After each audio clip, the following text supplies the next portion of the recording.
Hello, everyone, and welcome to the third episode of Femmes in STEM. I'm your host, Gabi, and each week I have the opportunity to interview a different woman in STEM in order to demystify the field from a female perspective. This week, I have Dr. Joan Licata from the Australian National University joining me. Joan is a mathematician and a senior lecturer at the Australian National University, and she is here today to discuss her career in STEM and a little bit about mathematics.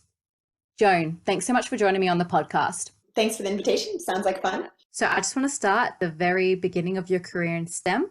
And I just want to ask, when was it that you first became interested in mathematics and what drew you towards the field? Sure. So I grew up in the US, you can probably tell from my accent.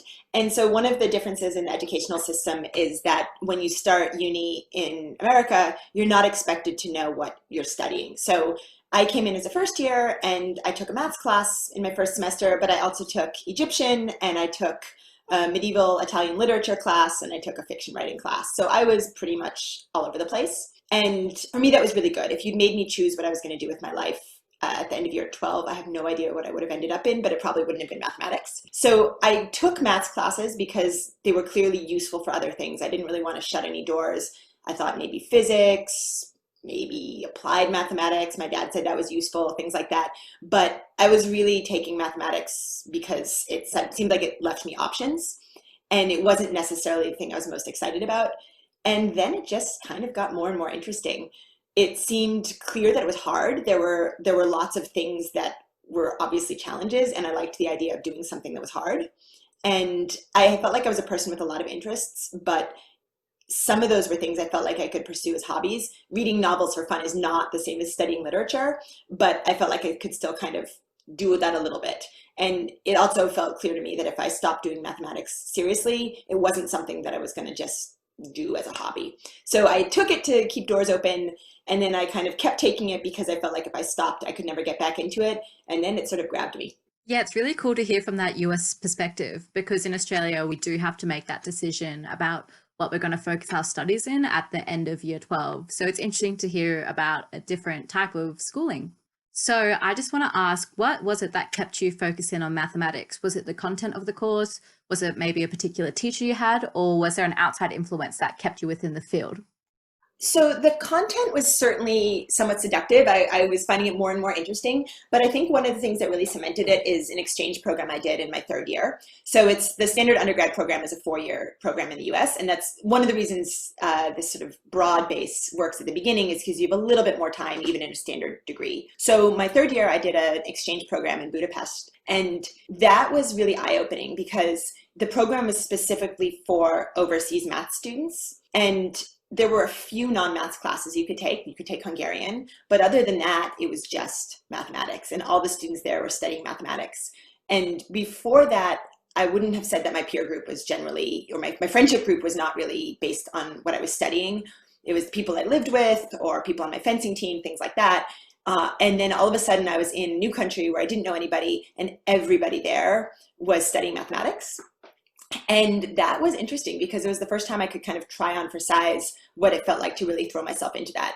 And the students had a big range of interests. Some students were completely committed to going to graduate school and being mathematicians, and other students happened to be studying mathematics and just wanted an exchange program. And I spent a lot of the semester trying to figure out which of these groups I identified with more. I sort of liked thinking of myself as a serious student, but I actually hadn't taken that much mathematics compared to some of these students. And then at the end of that semester, I was at least considering the idea of going to graduate school, but it really did have a bit of a provisional feel. I sort of thought, well, I'll give this a try. I'll see whether I like it. And the thing that actually made me decide to try a PhD was I asked myself the question, if I won the lottery and money was no object, if I didn't have to think about how I was going to pay the bills, how I was going to do anything, what would I do? And I kind of realized that maybe I would try getting a PhD just to see if I could, see if I liked it. And then I realized that if I got a PhD, I was going to be supported while I was a graduate student. And so I didn't really feel like going into investment banking and making oodles of money anyway. So I might as well give it a try. So it really was a feeling like this is what I might give a shot if money were no object, and I'm going to have enough. Let's try it. And then after I was committed for a few years, I decided it was really what I wanted to do. I think being an academic was always a really appealing thing for me. The mix of teaching and research, I think is just great. I mean, I love my job. Yeah, I'm really glad that you had that experience to get that taster of the different options you had and the different people that you met, like influence that decision of yours. So, can you just tell us then a little bit more about your study? So, you completed your undergraduate and then you moved straight on to a PhD, or was there honors or masters in between?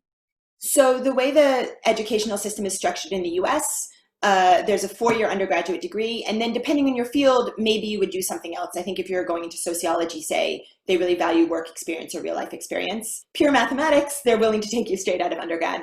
And so the PhD's program is much longer there. Your first 2 years are really earning a master's, and it's a bit more of a sort of generalist study in your field, and then you specialize on your research project later. So I was a PhD student for 6 years, whereas in Australia, you might do honors or a master's first, and then it would be 3.5 or 4 years, something like that. So in the end, it works out, but I went straight from undergrad to graduate school.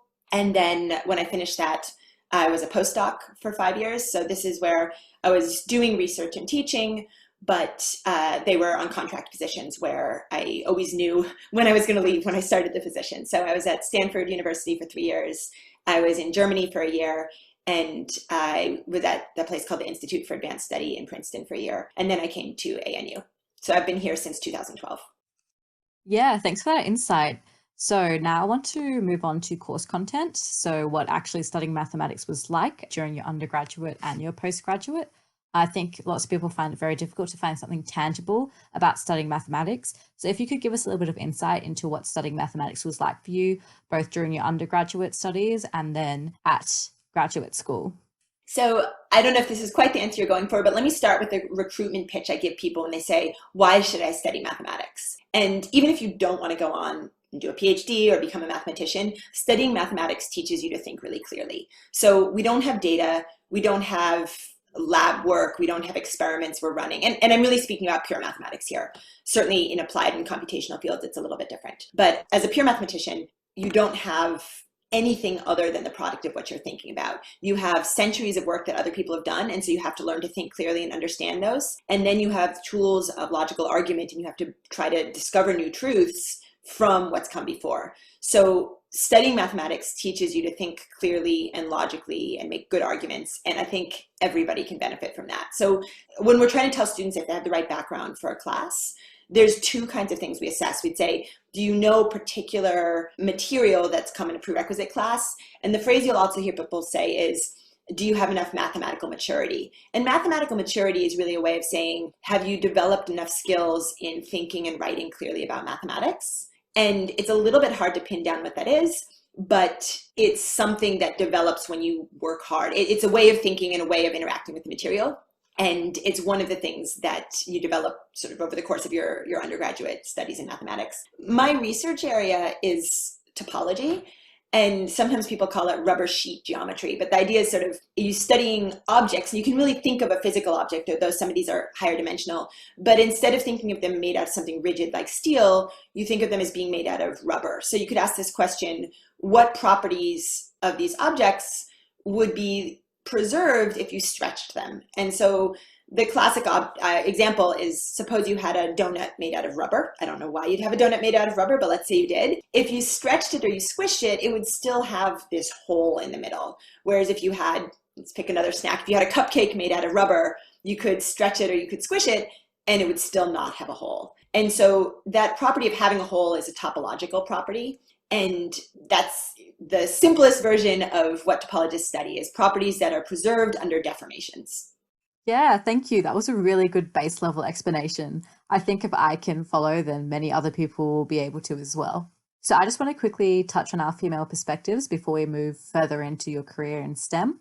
So I just wanted to ask you if you ever had any advantages or disadvantages coming into the field of mathematics as a female. My perception is that I was a little bit more visible when I was, say, a graduate student and going to conferences. That's a sort of nerve-wracking time in your career because you're interacting with the people you want to have someday be your colleagues and your peers, but you're really not there yet. And I felt like I stood out a little bit simply because numerically there weren't as many women. That's a pretty small thing to note, though. I would say my experience was generally pretty positive. I know that hasn't been everybody's experience. I certainly know friends, colleagues who've had negative experiences, but for me, I didn't really feel like gender was a big issue early on in my career. Later in my life, the senses in which it felt relevant happened when I had kids, and it was just a question of work-life balance. And I don't necessarily think that's specific to being female rather than male. For me, I was sort of forced to think about gender when I was a parent, and I was pregnant and I was having kids, but that's maybe a little bit of a different angle. Yeah, I'm really glad that you've had a largely positive experience as a woman in mathematics.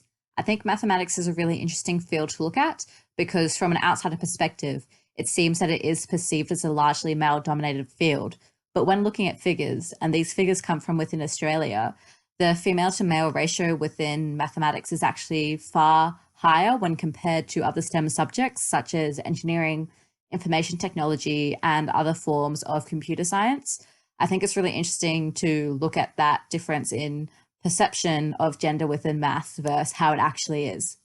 I do see big numerical differences. If I'm at a research conference, it's kind of a habit for me at this point to just kind of look around the audience and survey. And I usually expect that there's somewhere between 20 and 40% of the audience is going to be female. And of course, that's less than 50-50.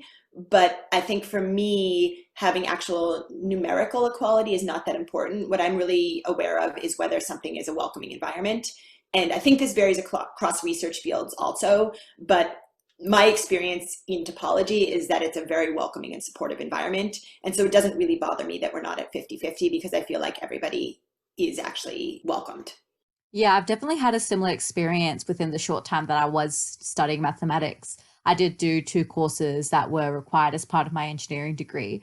And I found that who I was really didn't matter as long as I was willing to discuss course content with my peers. And, if someone needed help with question 5C of the calculus homework, who I was didn't matter, whether that was in terms of gender or the fact that I was a domestic versus international student. What mattered was the math. And I think you actually brought up something that's really interesting is that people can ask about what's the social environment, and gender is one of the ways you might sort of quickly sort a student population into groups. But I think the fact that, say, the undergraduate population here has so many international students also really affects how people interact. And this is something different from when I was a student. I think my student body was about 10% international, and I know at ANU it's much higher. So as an instructor, I'm always looking for the things that are going to encourage students to participate or be barriers to their participation. And I don't think it's obvious that gender is the foremost one. I think understanding how these sort of cultural differences and cultural background and national background differences can affect people's willingness to interact with each other is a really interesting feature of education here in Australia. Yeah, I agree. There are lots of different moving parts that do determine the social dynamics of a university. So now I just want to move forward through your career in STEM. You mentioned before that you had a few different postdoctoral roles before you came to the Australian National University. Can you explain to us a little bit about what a postdoctoral role looks like and what it involves? Sure. And I think this is one of the places where mathematics is probably a little bit different than other fields. So in the lab sciences, if you're a postdoc, you're really working under somebody else. And for me, when I was a postdoc, I was an independent researcher with my own research program. So that's a little scary. You're sort of hatched as a PhD one moment, and the next moment you're expected to function as a professor. But that was how it was structured, and it was what I was expecting. So it was actually really exciting. I felt like my graduate supervisors were supportive and helpful and very generous with their time. But I was really aware that by the time I was in the end of my 20s, I was still a student and I was tired of it. I think this is a drawback of the time scale of the American system. I was really ready to feel like a professional. And so becoming a postdoc for me was really exciting because all of a sudden I could use the title doctor, which was lots of fun. I'd waited a long time for that. But I was also in a position where I got to say what research questions are really exciting and interesting to me, and I had the freedom to pursue those. I think this is in part a function of the fact that we don't have expensive equipment needs. So pure mathematics is a very cheap research area to fund in some senses. You want to be able to pay for travel to go to conferences and collaborators. That's a little different at the moment, of course. And I think that's one of the risks for the field if travel stays difficult for a long time. But other than traveling to see people, you don't really need that much. You want to have a computer, you want to have internet access, you want to have access to a library, but you need paper and a pencil. Maybe if you're a topologist, you maybe also need some colored markers, but that's really what you need. And so as a postdoc, I was teaching a standard faculty schedule. So I was teaching 4 classes a year, and I was driving my own research program, and it was just very exciting and a lot of fun. Yeah, that's super cool to hear that within mathematics, when you move into that postdoctoral role, you do get to take the reins in terms of what you study. That does sound like lots of fun. I just want to ask, because you did mention earlier that these postdoctoral positions took place in many different places across the world. What was that like, having that international experience? Number one, in terms of language, I assume that you're probably teaching in English. And number two, just in terms of gaining that different perspective from country to country. So one of the things I was really struck with when I was a graduate student was how international the field was. The other students in my program were from all over the world. The faculty were from all over the world. I got to go to conferences all over the world. And that was really fun and exciting to feel like I was part of an international community. I don't think at the time I had expected that I would not live in my country of origin. Every now and then I go for a walk on Mount Ainslie, and this morning, and there was a kangaroo hopping across the path, and I sort of shake my head and say, how did I end up here? So Australia still feels kind of exotic to me sometimes, but it's been really exciting actually to get a chance to go all around the world. The biggest experience for this was when I spent a year as a postdoc in Germany at the Max Planck Institute for Mathematics in Bonn. And that was a year I was just there as a researcher, so I wasn't actually teaching.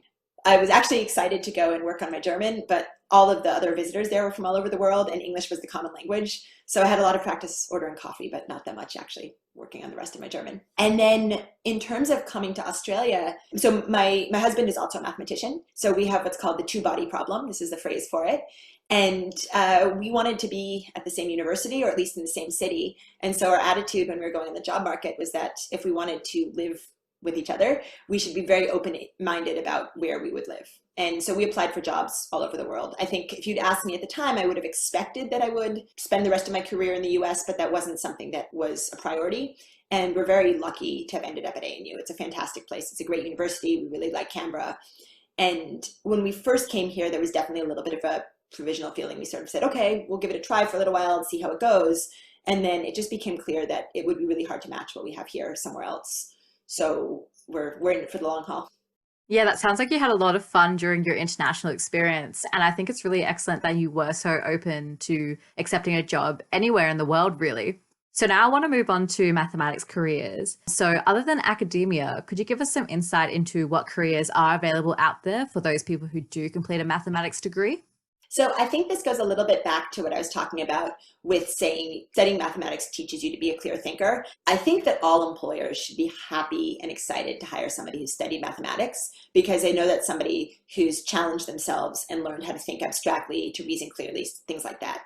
If you really focus on pure mathematics, those particular technical skills you develop are not going to be directly applicable in the work world out of academia. You're sort of specializing yourself for a kind of research that only happens really in an academic setting. But that doesn't mean that that study doesn't translate into other skills. So I think that there's a lot of graduates who go on to things like teaching or banking or consulting. Certainly if you have some programming skills, there's a lot of people who go into various kinds of computing and tech jobs and software and things like that. And I think that one of the things mathematics as a field is trying to do is be more open-minded about saying, if you study mathematics, that's preparing you for a lot of things, not just for studying more mathematics. So there used to be a bit of a stereotype, at least at the graduate level, that if somebody got a PhD in mathematics and then didn't become a researcher, they were sort of dead to the community and cut off. And I think that everyone recognizes that's really outmoded.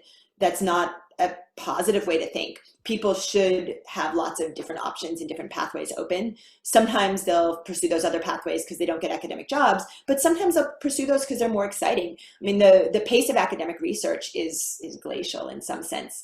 There was a mathematician at Barnard College in New York, who, from a career point of view, this is a really prestigious job to have, and she left to go into finance.